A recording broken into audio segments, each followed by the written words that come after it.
And right now, we are 2 minutes away from the end of the trading day. Romaine Bostick alongside Alix Steel. We're counting you down to the closing bell. You're here to help take us beyond the bell. It's a global simulcast. We're joined right now by Scarlet Fu in our television studio, Carol Massar and Tim Stenovec in the radio booth. Welcome to our audiences across all of our Bloomberg platforms here on this very special day. Carol Massar, which, as you know, is National Empanada Day. Is it really? Not where I thought you were going to go. Yeah. I mean, I knew he wasn't going to go to the eclipse, but... How about the other E? Yeah, exactly. Romaine. You know, Tim actually ran out of the studio to go check it out. Oh, yeah. Yeah, it was part of work. It was part of work. I did a hit from down there on Lexington Avenue and 58th Street. Yeah. Did you really? Yeah, I did. It was great. Using a phone. Using the phone. And Zoom. It's this new thing. I feel like we missed a trick there, Romaine. I feel like we should have done that. Yeah, look at that. That's initiative. Just next time. 20 years. We'll make that happen in the next 20 years. 20 years, sitting here. 2044. I'll take my walker out there. I'm having trouble keeping my eyes open because I looked, I think, outside too long with the glasses on. What? And now, on or with off? the glasses on. Okay. Right. But now I feel like everything is a little too bright, a little bit too, weird. And it's probably just my mind playing tricks on me. Here, but I have some eye drops there. I was using some too. So I just gave her some eye drops. Scar? Yeah, just hanging on. But I don't know if you guys looked at the volume. I mean, it was just kind of sad.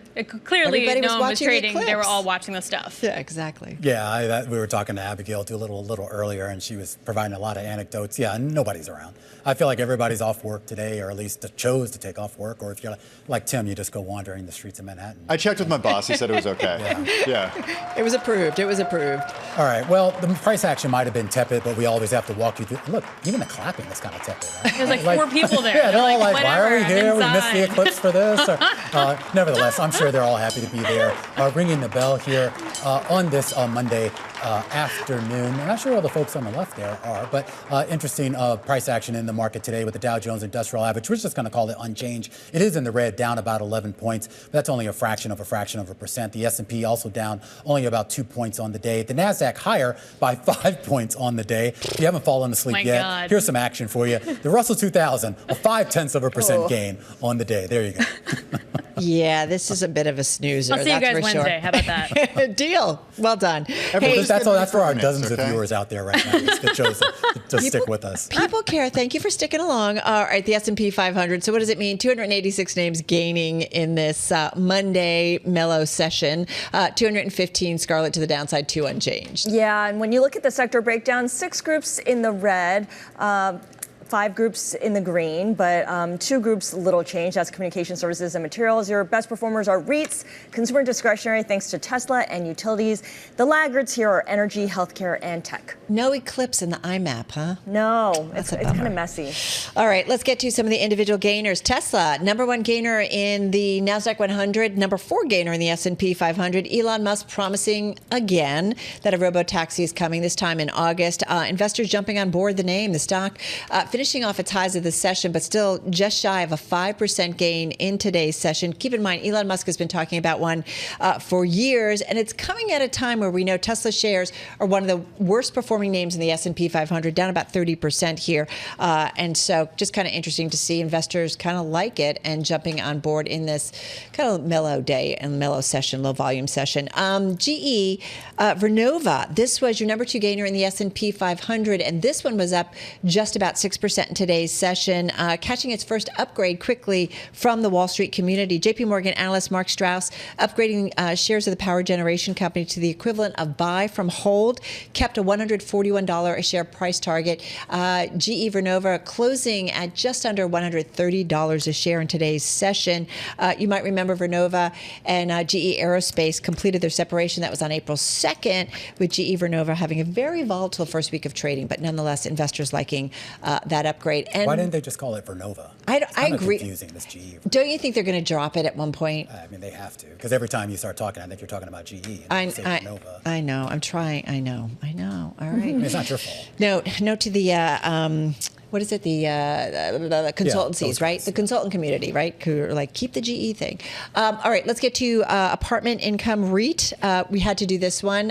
This one was up 22%. Had to do after Blackstone agreed to buy it. It's an apartment buildings owner, $5.5 billion market cap, at least as of today. They bought it for $39.12 a share, so the stock closing at $38.38. So a little bit of deal flow on this Monday. All right, how about some of the decliners, starting with the worst performer on a percentage basis in the S&P 500? That goes to Paramount Global. We're continuing to watch what's going on with Paramount and Skydance. We're actually going to have Lucas Shaw join us in just a few minutes to explain the latest there, but down 7.6% today. Matrix Asset Advisors has raised concerns over a proposal that would see Paramount Global sell its voting stock and then merge with David Ellison's production company, Skydance Media. Also, keep an eye on shares of Uber, which ended up closing lower today by 2.76%. You heard Carol talk about Elon Musk's robo-taxi, which is going to be unveiled in August. The company has said that the platform will be a cheaper car, robo-taxi. Kind of makes sense that a company like Uber potentially would fall on a day like today. The concern, I guess, is that if there are robo-taxis available at your beck and call, you won't necessarily call Uber. We should note that Uber did have a self-driving division, the Advanced Technologies Group, ATG. They sold that back in 2020, but they've invested in the company that they sold it to, so they still have a stake when it comes to self-driving.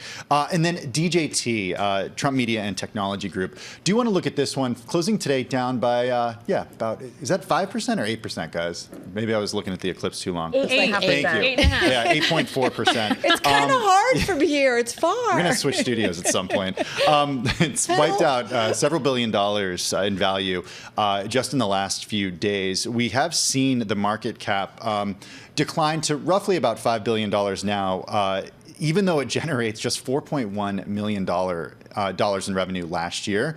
So we're starting to see the stock come back to earth. We should note that it's still, I think it's fair to say that analysts would argue that it's still not necessarily connected to any fundamentals right now. Yeah, potentially. You're not alone. I couldn't read the location indicator for any of the eclipse stuff, so you're totally in good company. Thank you, okay, Alex. the bond market was actually kind of interesting. You definitely had a sell-off. Bonds on offer in the front end, pretty solidly.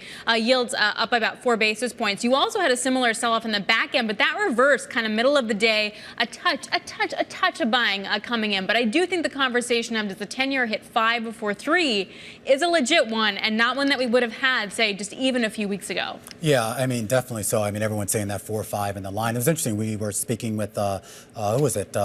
Michael Pond a little bit earlier at Barclays, and he actually sees this bond sell-off continuing, and a couple other folks, Carol, that we've spoken to today, also saying the same thing here. This is just the start. Well, listen, and this is where the CPI, the PPI prints this week, but CPI in particular on Wednesday, whether or not we see a hotter than expected or forecasted inflation print, whether or not then they kind of, we get to that 4.5 on that 10-year once again.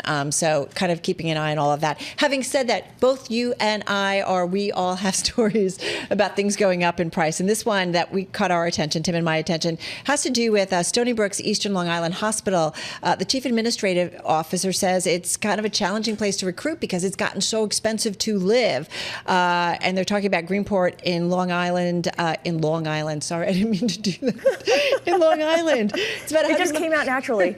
It's the New Jersey in me that came out. Anyway, the median prices in the once affordable area now have jumped in 4 years 50% to almost $1 million.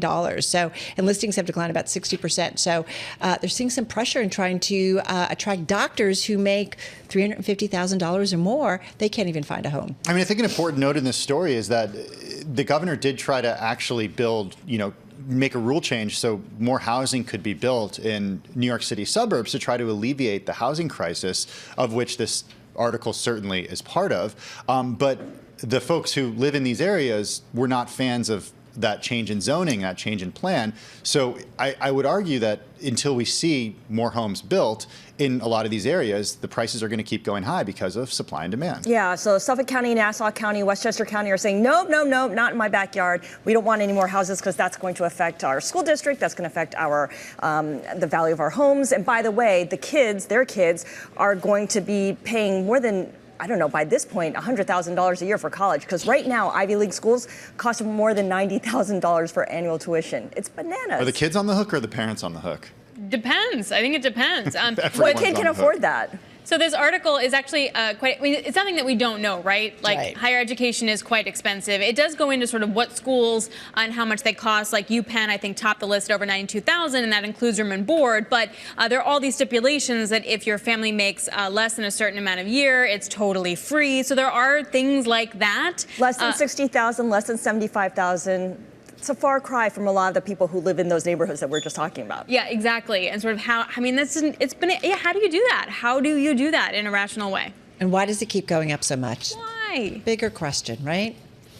Have you had some of the food at these schools? It's really good. No. Michelin-starred chefs? Really? Yeah. I did. I don't know where the. I think I had a My waffle parents, machine my in high parents were school. always horrified when they came to visit me in college, and how good the food was, how nice the dorms were, how nice the lawns were, and I think it was like, this is where the money's going. Yeah, you're like, why are we paying all this for nice trees? Yeah, exactly. All right, guys. All right, that's a wrap. Our cross-platform coverage on this Eclipse Monday. Radio, TV, YouTube, Bloomberg Originals, Beyond the Bell. We'll see you again, same time, same place tomorrow.